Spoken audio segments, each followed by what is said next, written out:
जय हिंद स्टूडेंट्स, कैसे हैं आप सभी लोग। तो देखिए, आज है 2 सितंबर 2025 और आज के द हिंदू न्यूज़पेपर में ये 5 इंपॉर्टेंट आर्टिकल्स हैं जिनको हम लोग एक एक करके डिटेल में डिस्कस करने वाले हैं।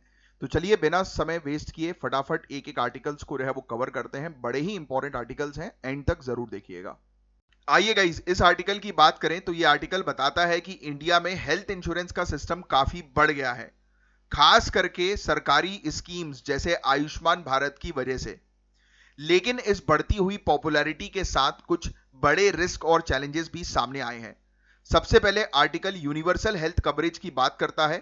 इसका सीधा मतलब है कि सभी लोगों को अच्छी हेल्थ केयर सर्विसेज मिलनी चाहिए और उन्हें इसके लिए फाइनेंशियल बर्डन ना झेलना पड़े, यानी कि अच्छी मेडिकल सुविधाएं और उसके लिए उन्हें ज्यादा पैसे देने की जरूरत ना पड़े। इंडिया जैसी बड़ी पॉपुलेशन और लिमिटेड रिसोर्सेज वाले देश के लिए यह एक बहुत बड़ा गोल है। आपके हिसाब से यूनिवर्सल हेल्थ कवरेज को पूरा करने में इंडिया के सामने सबसे बड़ी मुश्किल क्या है, सोचो। तो आर्टिकल में बताया है प्रधानमंत्री जन आरोग्य योजना यानी आयुष्मान भारत के बारे में, जो दुनिया की सबसे बड़ी government sponsored health insurance scheme है गाइस। इस स्कीम के जरिए गरीबों को 5 लाख रुपए तक का फ्री ट्रीटमेंट मिलता है। लेकिन इससे हुआ क्या है, पब्लिक और प्राइवेट दोनों हॉस्पिटल्स में हेल्थ एक्सपेंडिचर बढ़ गया है। ये सबसे बड़ा चैलेंज है। स्कीम तो सरकार ने दे दी, बट हेल्थ केयर के खर्चे जो है वो सरकार संभाल नहीं पा रही है। क्या आपको लगता है कि आयुष्मान भारत स्कीम अपने मकसद में कामयाब रही है? इसके फायदे और नुकसान क्या है, तो आइए आर्टिकल के पॉइंट ऑफ व्यू से समझते हैं। आर्टिकल के हिसाब से इंडिया के हेल्थ इंश्योरेंस सिस्टम में कुछ प्रॉब्लम्स भी हैं। सबसे पहली चीज तो प्राइवेट हॉस्पिटल ज्यादा प्रॉफिट्स कमाने पर फोकस करते हैं, राइट। तो वो ऐसे प्रोसीजर्स को प्रेफर करते हैं जिनमें ज्यादा पैसा बनता हो, भले ही वो पेशेंट के लिए उतना जरूरी ना हो। क्योंकि देखो, प्राइवेट हॉस्पिटल को तो सरकार पैसा दे देगी, तो प्राइवेट हॉस्पिटल क्या देखता है कि अगर 50,000 का ट्रीटमेंट है, राइट, तो वो 5 लाख का कैसे बनाए, है ना। मतलब काम 50,000 में हो जाएगा, बट वो ऐसा शो करते हैं कि उसका बिल जो है वो 5 लाख का बन जाए। होता है ऐसे ऐसे फ्रॉड्स होते हैं, आप जानते हो। आर्टिकल में एक और चीज का जिक्र है, कुछ हॉस्पिटल्स जानबूझकर फ्रॉड करते हैं, जैसे कि फेक बिल्स बनाना या बिना जरूरत की सर्जरी करना। होता ही है। Health insurance scheme guys private hospitals पर ज्यादा डिपेंड करती हैं। इससे पब्लिक हॉस्पिटल्स की क्वालिटी पर ध्यान नहीं दिया जाता। यह एक सीरियस मुद्दा है क्योंकि इंडिया की एक बड़ी पॉपुलेशन सरकारी हॉस्पिटल्स पर ही निर्भर है।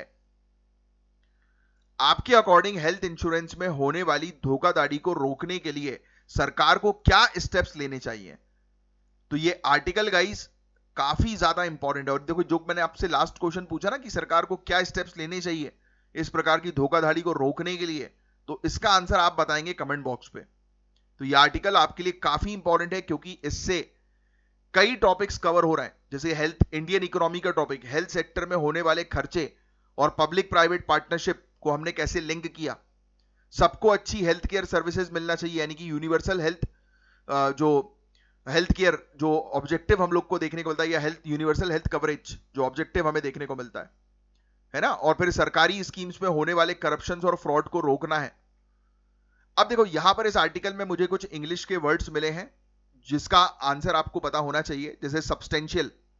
सब्सटेंशियल शब्द जो होता है वो अ, महत्वपूर्ण के लिए यूज किया जाता है, मतलब काफी मात्रा में ये में, या फिर इंपॉर्टेंट। सब्सटेंशियल के दो मीनिंग होते हैं, या तो काफी मात्रा में हो गया कोई चीज कि सब्सटेंशियल है ये। अच्छा, एग्जांपल देख लो, the government made a substantial investment in public education, कि गवर्नमेंट ने एक अच्छा खासा इन्वेस्टमेंट किया है पब्लिक एजुकेशन में। तो ऐसे ये शब्द का यूज करो आप।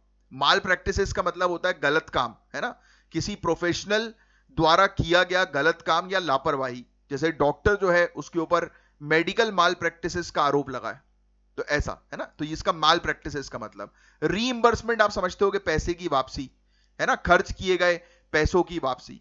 You can claim reimbursement for your travel expenses. तो ये इसका एग्जांपल हुआ। तो ये अपन ने ओवरऑल आर्टिकल भी देखा, इसके अंदर कुछ शब्द थे, वोकैबुलरी, वो भी हमने डिस्कस किए। आइए गाइस, अब इस आर्टिकल का जो है वो जिक्र करें हम लोग।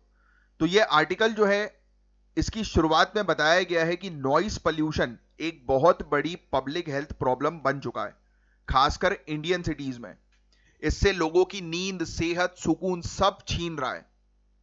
आर्टिकल के हिसाब से सेंट्रल पॉल्यूशन कंट्रोल बोर्ड यानी सीपीसीबी, इन्होंने 2011 में national ambient noise monitoring network ये शुरू किया ताकि शोर की असली स्थिति के बारे में पता चल सके। लेकिन यह नेटवर्क ठीक से काम नहीं कर पा रहा है, डेटा इसमें पर्याप्त नहीं है और इससे सही तरीके से प्रॉब्लम के बारे में पता नहीं चल पा रहा है। आर्टिकल कहता है कि नॉइस पॉल्यूशन सिर्फ एक टेक्निकल मुद्दा नहीं है बल्कि एक पॉलिटिकल मुद्दा भी है। इसकी वजह यह है कि इसे डील करने के लिए कोई नियम नहीं है, वो ठीक, और अगर है भी तो वो ठीक से इंप्लीमेंट नहीं हो पा रहे हैं। लोग इसके खिलाफ आवाज उठाते हैं लेकिन पॉलिसी मेकर्स अक्सर चुप रहते हैं। अब कुछ चीजों का और जिक्र हुआ। आर्टिकल में एक स्टडी का जिक्र है जिसमें बताया गया है कि शोर से जानवरों और चिड़ियाओं पर बुरा असर पड़ता है, जिससे उनकी बायोलॉजिकल रिदम डिस्टर्ब होती है। मेरे घर पर खुद एक पेट है, दौलत, लैब्राडोर, एक छोटा सा प्यारा सा।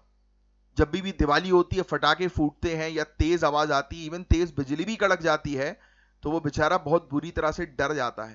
तो जब उसको मैं डरता हुआ देखता हूं, तो वो तो फिर भी मेरे घर में है, तो मुझे एकदम ख्याल आता है कि बाहर रहने वाले जो स्ट्रीट डॉग्स हैं, स्ट्रीट एनिमल्स हैं, उनका क्या होता होगा। तो जानवरों पर बहुत बुरा असर पड़ता है नॉइस से।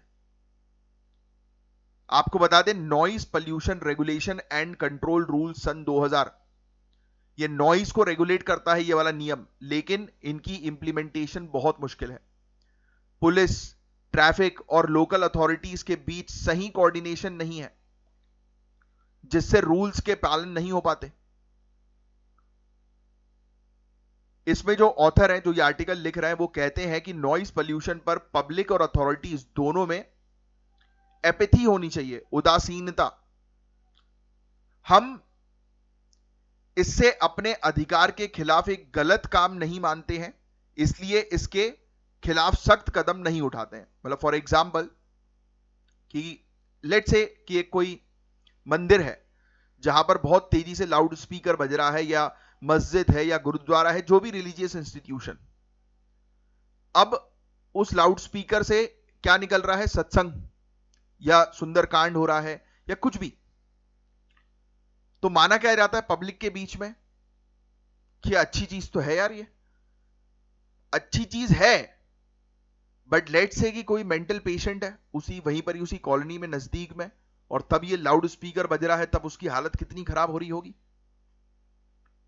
तो हमें थोड़ा सा बैलेंस लेकर चलना बहुत जरूरी है। ये चीज इस आर्टिकल के अंदर एक्सप्लेन की जा रही है। आर्टिकल सजेस्ट कर रहा है कि हमें सोनिक अर्बन कल्चर अपनानी चाहिए। लिख लो कहीं पर, सोनिक अर्बन कल्चर, जहां शांति को एक कल्चरल वैल्यू माना जाए।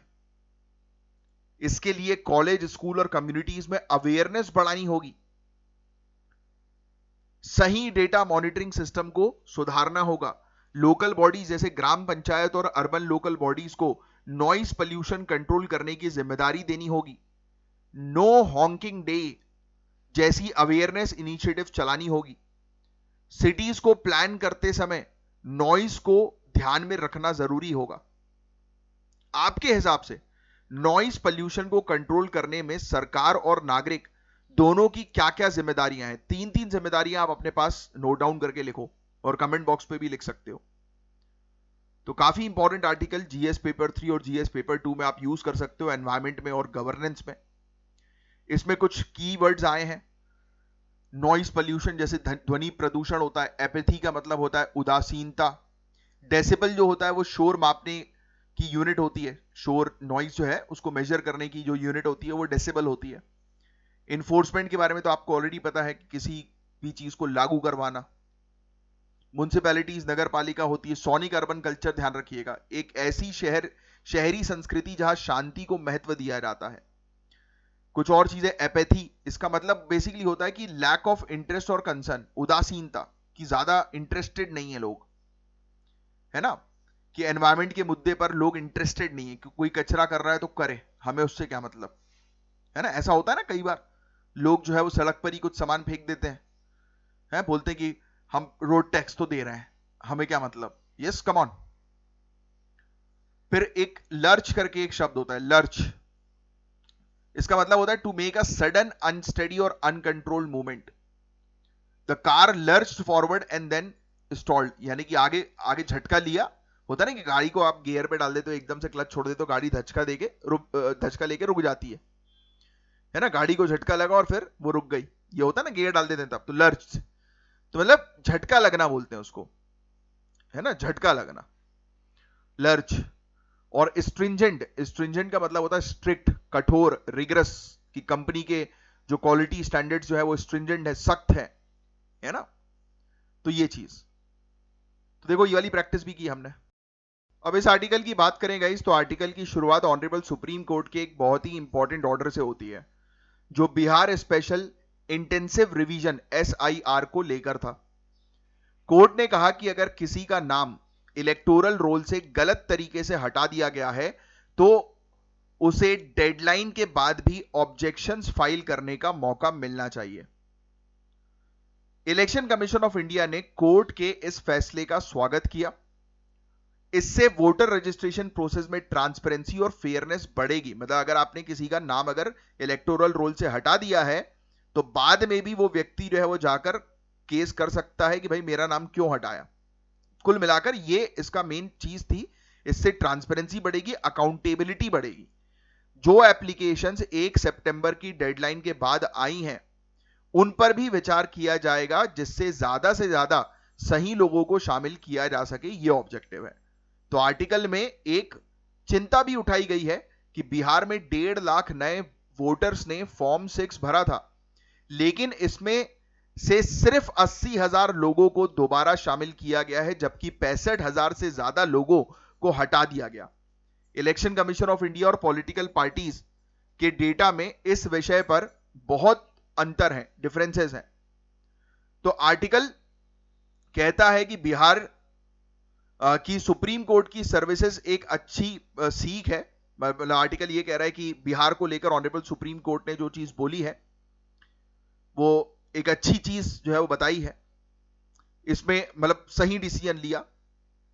और इसमें कुछ मुख्य चैलेंजेस भी हैं, जैसे इलेक्शन कमीशन ऑफ इंडिया और पॉलिटिकल पार्टीज के पास अलग अलग डेटा है, जिससे वोटर लिस्ट में गड़बड़ियां होती हैं। इलेक्शन कमीशन ऑफ इंडिया को आधार को एक स्टैंड अलोन डॉक्यूमेंट के रूप में स्वीकार करना चाहिए ताकि वोटर्स को बेवजह हटाया ना जाए। पॉलिटिकल पार्टीज को सिर्फ अपने फायदे के लिए नहीं बल्कि गलत तरीके से हटाए गए वोटर्स को शामिल करने में भी जिम्मेदारी लेनी चाहिए। यस, तो पॉलिटी और गवर्नेंस के पॉइंट ऑफ व्यू से काफी अच्छा ये आर्टिकल था। इस आर्टिकल में कुछ इंपॉर्टेंट वर्ड्स हैं, जैसे इलेक्टोरल रोल, जिसका मतलब होता है मतदाता सूची। एक्सक्लूजन का मतलब हटाना, आप लोग जानते हैं। इंक्लूजन का मतलब शामिल करना। ऑब्जेक्शन का मतलब आपत्ति होता है ना। और डिस्क्रिपेंसी का मतलब होता है विसंगति, है ना, कुछ गड़बड़ियां। अकाउंटेबिलिटी यानी कि जवाबदेही। रिवीजन का मतलब फिर दोबारा से चेक करो, उसको संशोधन करो, रिवाइज करो, है ना। इसमें एक शब्द अच्छा आया, ये है, वोकैबुलरी प्रैक्टिस करें, एक्सपीडिशियस। एक्सपीडिशियस का मतलब होता है शीघ्र, जल्दी। इसका मतलब होता है कि स्पीड और एफिशिएंसी के साथ किसी चीज को करना, उसको बोलते हैं एक्सपीडिशियस। गवर्नमेंट ने जो है वो बहुत तेजी से कार्रवाई करी।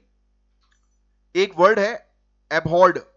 एबहॉर्ड, इसका मतलब होता है कि किसी को नापसंद करना। जैसे public abhorred the corruption in the system, कि जनता जो है उसने सिस्टम में भ्रष्टाचार से घृणा करी, इसको घृणा बोलते हैं। एबहॉर्ड अच्छा वर्ड है। प्लॉसिबल, प्लॉसिबल जो है इसका मतलब ये होता है कि विश्वास योग्य, कि उसने जो एक्सप्लेन किया वो कितना बढ़िया था, विश्वास योग्य था, संभव, है ना, रीजनेबल है ये, कि हाँ जो चीज उसने बोली है सही है, संभव है, ये विश्वास योग्य है ना। तो ये चीज होती है। अब बड़ा इंटरेस्टिंग सा आर्टिकल सामने आया है। अब ये कह रहा है कि जीडीपी ग्रोथ के जो नंबर्स आए हैं वो देखने में तो अच्छे लग रहे हैं, लेकिन उनके पीछे कुछ बड़े सवाल छिपे हैं। आर्टिकल इस बात पर फोकस करता है कि सरकार अपने फिस्कल डेफिसिट, राजकोषीय घाटे के टारगेट्स पूरे कर पाएगी या नहीं। आर्टिकल की शुरुआत में बताया गया है कि पहली क्वार्टर वन में जीडीपी ग्रोथ 7.8% रही है, जो काफी अच्छी लग रही है। लेकिन ऑथर जो है, यानी कि जिन्होंने इस आर्टिकल को लिखा है, वो कह रहे हैं इसे क्वेश्चनेबल चीयर। इसका एक बड़ा रीजन यह है कि रिजर्व बैंक ऑफ इंडिया ने खुद इसे कम ग्रोथ 6.5% प्रेडिक्ट की थी, और अचानक इतना जंप सरप्राइजिंग है। मतलब सिंपल शब्दों में आर्टिकल इस चीज को हाईलाइट कर रहा है कि यार जीडीपी ग्रोथ 7.8% बता रहे हो और हमारा आरबीआई कह रहा है 6.5%, तो ये तो गड़बड़ी है। यानी कि ये सिर्फ आप जनता को दिखा रहे हो कि हम कितना ग्रो कर रहे हैं, बट एक्चुअल में शायद स्थिति कुछ और है। अब सुनो बात कुछ ध्यान से, मैन्युफैक्चरिंग सेक्टर की असलियत सुनिए आप। जीडीपी के नंबर्स में मैन्युफैक्चरिंग सेक्टर की परफॉर्मेंस पर भी सवाल उठाए गए हैं। दिखने में मैन्युफैक्चरिंग सेक्टर में ग्रोथ अच्छी लग रही है, लेकिन आर्टिकल कहता है कि ये पिकअप को गहराई से जांचने की जरूरत है। यानी कि ये जो आप उछाल दिखा रहे हो ना, उसको गहराई से जांचो। इसके पीछे कुछ इंपॉर्टेंट पॉइंट्स दिए गए हैं। Manufacturing index of industrial production की ग्रोथ पिछले साल से कम है। स्टील कंजम्पशन में काफी कमी आई है। प्राइवेट और कमर्शियल व्हीकल्स की बिक्री में भी गिरावट आई है। इन डेटा से पता चलता है कि कोर और कंज्यूमर सेक्टर में ग्रोथ धीमी हो रही है। आर्टिकल कहता है कि जीडीपी ग्रोथ नंबर्स में एक और प्रॉब्लम है, यानी कि जीडीपी ग्रोथ में के जो पॉइंट नंबर आए 7.8%, इसमें एक बड़ी और प्रॉब्लम सामने आ रही है। क्या प्रॉब्लम है भैया? वो इन्फ्लेशन, महंगाई। इसको ठीक से कैलकुलेट नहीं किया गया। जब नॉमिनल जीडीपी, जो इन्फ्लेशन को ध्यान में रखा जाता है, इसको देखा गया तो वो सिर्फ 8.8% है। इससे लगता है कि इन्फ्लेशन बहुत कम है, जबकि असल में ऐसा नहीं है। भाई मार्केट में आप देखो तो महंगाई है ना। तो ये बोल रहे हैं कि आपकी कैलकुलेशन मिस्टेक है। ऑथर ये चीज पर स्ट्रेस दे रहा है। इस कम नॉमिनल ग्रोथ का सीधा असर गवर्नमेंट के रेवेन्यू पर पड़ेगा, जिससे फिस्कल डेफिसिट का टारगेट अचीव करना बहुत मुश्किल होगा, खास करके जब सरकार जीएसटी रेट को कट कर रही है। अभी आया ना कि सरकार जो है वो 5% और 18% की सिर्फ 2 स्लैब रखेगी जीएसटी को, और काफी सारे जो प्रोडक्ट्स है उनकी वैल्यू जो है वो कम हो जाएगी, है ना, क्योंकि उसमें जीएसटी जो है वो कम लगेगा। तो ये आर्टिकल जीएस पेपर 3 के लिए यूजफुल था गाइस। बाकी आपको बस समझना था, उतना कुछ खास इंपॉर्टेंट नहीं है, राइट। बट कुछ इंपॉर्टेंट नहीं है, बट इसने काम की बात तो करी है कि कुछ आंकड़े जो सामने आ रहे हैं वो गड़बड़ आ रहे हैं। तो देखो, फिस्कल डेफिसिट, इसका मतलब होता है कि जब सरकार का खर्चा उसकी आमदनी से ज्यादा हो जाता है तो उसको फिस्कल डेफिसिट बोलते हैं, है ना, राजकोषीय घाटा जिसे कहा जाता है। रोबस्ट का मतलब होता है मजबूत, है ना। कॉन्ट्राडिक्टरी का मतलब हम लोग को देखने को मिलता है कि जैसे कि जब दो बातें आपस में एक दूसरे के खिलाफ हो तो कॉन्ट्राडिक्टरी जो है वो उसको कहते हैं कि इसके बयान देखो कितने कॉन्ट्राडिक्टरी हैं। एक तरफ एक बात कह रहा है, दूसरी तरफ कुछ और ही दिख रहा है ना। एक तरफ तो जो है वो बोल रहा है कि मैं बड़ा साधु संत टाइप का आदमी हूं, व्रत उपवास करने वाला हूं, दूसरी तरफ जो है वो सैटरडे नाइट को जो है वो शराब पी रहा है राइट। तो ये चीज हम लोग को देखने को मिल रही है। अब ये वाला article guys India US relationship की बात कर रहा है, यानी कि इंडिया और यूएसए के रिलेशनशिप के ऊपर बेस्ड है। अब इसके टाइटल अगर आप देखो, India US relationship, trust defines partnership not tariffs. इसका मतलब है कि इंडिया और अमेरिका के रिश्तों का मूल आधार भरोसा है, ट्रस्ट है, ना कि उनके बीच लगाए गए टेरिफ्स। आर्टिकल बताता है कि यूएसए ने इंडिया के कुछ एक्सपोर्ट्स पर टेरिफ लगाने का फैसला लिया, जिसकी जानकारी शायद आप लोगों को होगी। इसकी वजह से दोनों देशों के बीच टेंशन बढ़ गई है। लेकिन ऑथर कहते हैं कि दोनों देशों के बीच गहरा स्ट्रेटेजिक कन्वर्जेंस है, यानी दोनों की रणनीतिक सोच मिलती है। स्ट्रेटेजिक जो थॉट प्रोसेस है दोनों का मिलता है, डिप्लोमेटिक थॉट प्रोसेस मिलता है।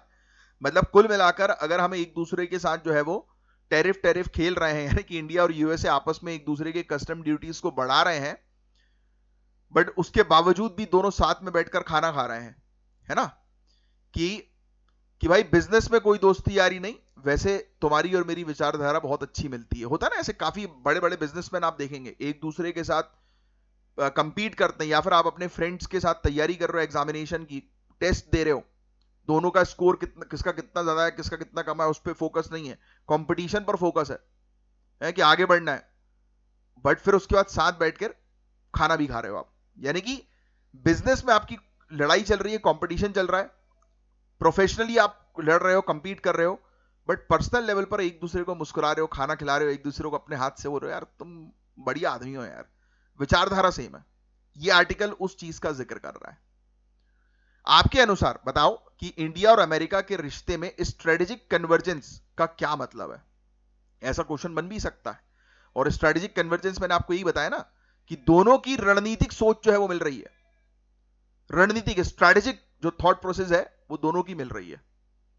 अब सुनो, आर्टिकल इस बात पर जोर देता है कि टैरिफ के अलावा दोनों देशों के बीच बड़े क्षेत्र हैं जहां कॉपरेशन, गहरा सहयोग जो है वो हो सकता है, जैसे डिफेंस और सिक्योरिटी। दोनों देश एक दूसरे के साथ मिलिट्री एक्सरसाइजेस और इंटेलिजेंस शेयरिंग करते हैं।